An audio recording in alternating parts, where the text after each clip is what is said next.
In the next 10, 11, 12 minutes, I'm gonna show you exactly everything that you need to know to go out there and run successfully paid advertising for your own coaching offer. And if you're a growth operator, you're running coaching offers, it's gonna help you tremendously actually scaling your clients to 6-7 figures a month. With that being said, guys, there's a lot of people that always talk about it in this industry. Should I go paid? Should I go organic? What should I focus on? Should I focus on conversion? What should I focus on? Everyone is lost. But the first thing that you need to realize is that you shouldn't do organic or you shouldn't do paid. You should do both. It goes hand in hand.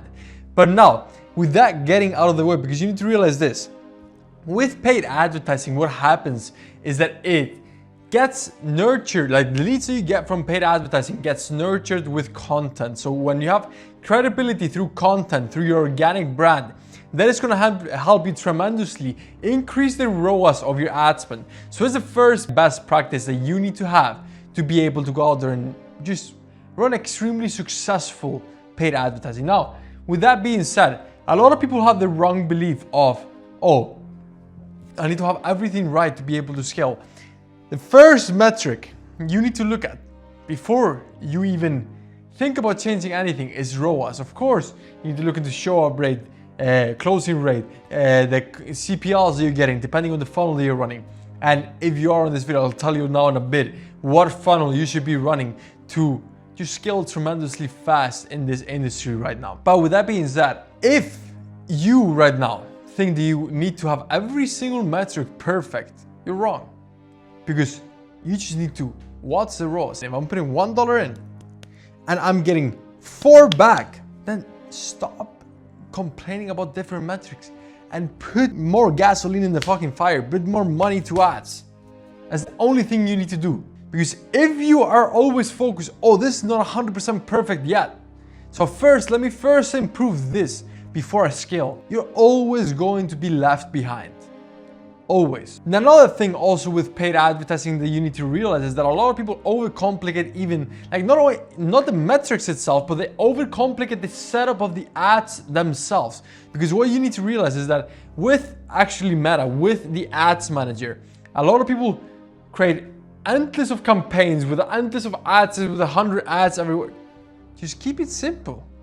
The whole point is that a lot of people think, okay, I'm gonna test 100 different ads, I'm gonna do 10 hooks, I'm gonna do 10 middle parts and 10 CTAs, and I'm gonna rinse and repeat them between each other. That was an old best practice that doesn't work anymore because of the Andromeda update that actually Facebook came out with. So what you need to do right now is that you need to go out there and create single ads. What do I mean by it? The single ads is that there's one ad where imagine I'm wearing this fit right now. I'm talking about on a specific point within this video. I'm going to say something right now, and then my next ad, I'm going to say something differently in like a different angle, different outfit. It needs to be different. Each ads need to be different. That's the whole point of it. You cannot have the same exact thing on 2 ads anymore, because it's not going to perform extremely well. And then the next point also is that you don't need to be running 30 direct ads. I have a client that has scaled to multi-million dollars a month that we have in total in direct ads, because we run a ton of like retargeting ads, like with the hammer them strategy, that we retarget every single person that signs up for our webinars. Before people hop on a call after they book in a call after the webinar, we also retarget them with specific content pieces for them to get actually nurtured before the actual call. After the call, if they didn't make the decision to actually close, then we also retarget them. So we retarget them, we put content pieces, we put specific pieces of content in front of each person, depending on what states of the buying journey they're in. So the whole point of this ads is just to get people to the next state. So it's not only ads works to get leads, because people always have this misconception. Ads is not only I get leads. If you know how to use ads, you can get leads and you can nurture the leads, and then you can convert leads to a call, and then after that you can still utilize ads to get people to show up to a call, and then after that you can even still use ads to help with the close. And a specific client of mine, we are running a total of 10 direct ads. That's it. I'm talking about, we spent hundreds of thousands of dollars. We spent almost 2 Lamborghinis on this ad account in 30 days.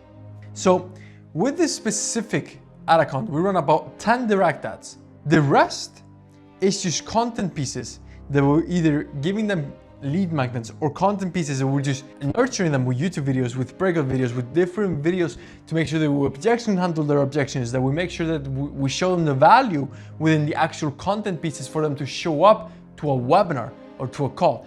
We just optimize each step of the buying journey to make sure that we always get them to the next step or we get them completely out. So that's the whole point of it. So that's another best practice. And I'm gonna give you a best practice also that most people might think, of course, but most people don't do it. And that is when ads are working, when you're getting a 3.5, 4 ROAS, 6 ROAS, whatever ROAS you're getting, 8 ROAS, 10 ROAS, put more money into it. I don't care what you do. I don't know, like stay low for 2 months. Don't spend any money on lifestyle. Put all the money that you can into ads if it's profitable. Just keep on putting more and tweak out. What do I mean by tweak out?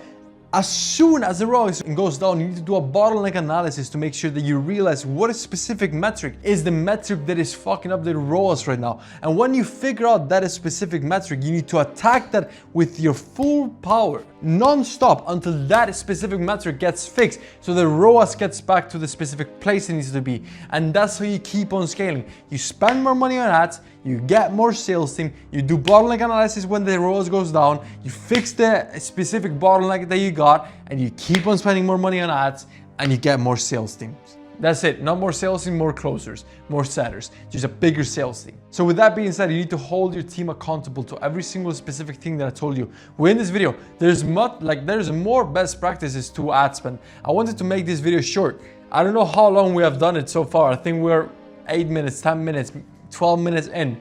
And if you implement every single best practice that I told you within this video, I didn't want to go into like CBO shit like that, like nitty gritty into the ad spend, because that is great. But the main thing that people struggle with is actually the overview of how to actually run ads, the mindset that you need to have around it, specific things you need to focus on, the psychology around it, like with buying journey, because people always focus on getting leads, but we need to realize that you want leads, but you want customers. And to get a customer, you need to make sure that you utilize the whole, you know your exact ICP and you know their buying journey. When you know the buying journey of your ICP, you know exactly the objections you need to handle within this buying journey for them to get to the next step, You know exactly what you need to say to get them to the next step. So you need to continuously say those things in the buying journey, depending where they are, by retargeting them with ads, depending on what stage they are, so they get to the next stage and they end up by paying you. That's it. So with that being said, guys, appreciate you guys watching this video. Go out there and get richer. Implement all of this that I talked about in this video. I'll leave some links for you down below if you want to scale even further to $1 million a month, 100K a month, wherever stage you're in. So with that being said, peace out.